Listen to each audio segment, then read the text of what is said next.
আমরা ইতিমধ্যে তাজা খবরে রয়েছি। আপনারা জানেন যে বিগত দিনে যে ছাত্র আন্দোলনের মধ্যে দিয়ে এই যে নতুন দেশ পেয়েছি আমরা, তো আমরা ছাত্ররা এই রায়পুরা খেওয়া ঘাট নিয়ে তারা বলছিল যে এটা অবৈধ।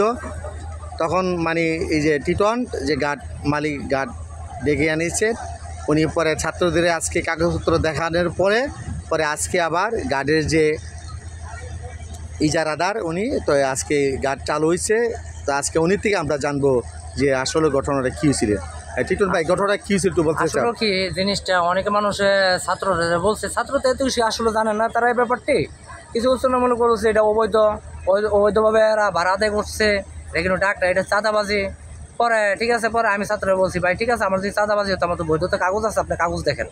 পরে আপনি কাগজ দেখবো না, আমরা অফিসের সরাসরি কথা বলবো। তো কালকা ছাত্র সমাজ অনেকই ভাই ভাইরা চোরেরা অনেক লোক গেছে, যাওয়ার পরে কথা বলছে, বলার পরে আমাদের অফিসার ছিল, অফিসারের সাথে কথা বলছে, বইলা আমার বৈধতা যেটা এটা মানে সততা পাইছে। সততার পরে এই ছাত্র ভাইরা বলছে ভাই ঠিক আছে, আপনার তো কোনো ক্ষতিগ্রস্ত হয়ে গেছেন ভুলবশতের ভিতরে, যাক অনেক আমরা জিনিসটা আমরা জানি না ছাত্ররা, এটা অন্য উৎসমূলক কথা বললে আমরা তো জিনিসটা বাড়াইছে, যাক আমরা চাঁদাবাজি করিয়া এর জন্য আমরা এটা ভুলবশত আমরা বন্ধ করে দিয়েছিলাম। যাক আপনার এটা আমরা সত্যতা পাইছি, চাষাবাসী করে আপনার সত্য ঠিক আছে, আপনার টুল আপনি আদায় করেন। এই আজকের থেকে আমাদের টুল নতুন করে বসানো হয়েছে। আপনার তো কয়দিন বন্ধ ছিল, তো আপনার তো অনেক ক্ষতি হয়ে গেছে। আমাদের প্রায় 8 দিন বন্ধ ছিল। তো পার ডে আমাদের পুঁজি আছে 30,000 টাকার মতন, 31,000 টাকার মতন আছে আমার টোটালে খরচ মরচ নিয়ে, মানে লেবার খরচ নিয়ে আর ঘাটে টাকার টাকা নিয়ে 31,000 টাকা। আর আমার এই ঘাটটা টোটালে একবার 8 দিন বন্ধ ছিল, আজকের থেকে আমরা বসছি।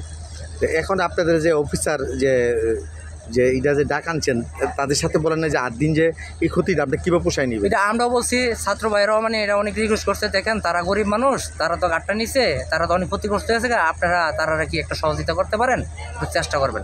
পরে আমাদের অফিসারও বলছে ঠিক আছে, আমরা দেখি এটা উপর মহলে কথা বলে তাদের আমরা কি কত সহযোগিতা করতে পারি, এটা আমাদের এই আশ্বাস দিছে।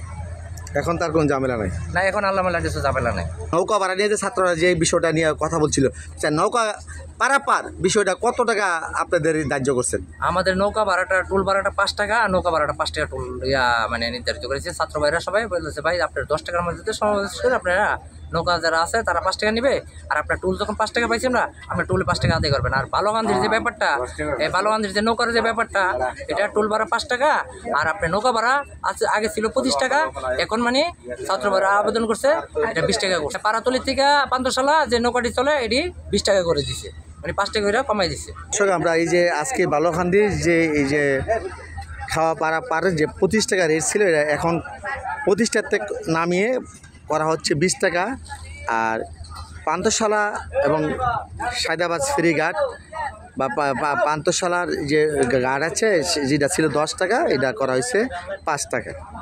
আপনার কি নাম? আমার নাম মোহাম্মদ ইসমাইল মিয়া। আপনি কি নৌকার মাঝি? জি। তো বালুকান্দি আগে কত ছিল? আগে ছিল 25 টাকা, এখন আজকে কত করা হয়েছে? এখন ছাত্ররা বলছে যে 20 টাকা নেওয়ার লাগে। নিবেন মানে 20 টাকা ভাড়া। 20 টাকা ভাড়া, 5 টাকা কমাইছেন। মুগ্ধা বলেন 5 টাকা কমাইছেন? জি, 5 টাকা কমাইছে।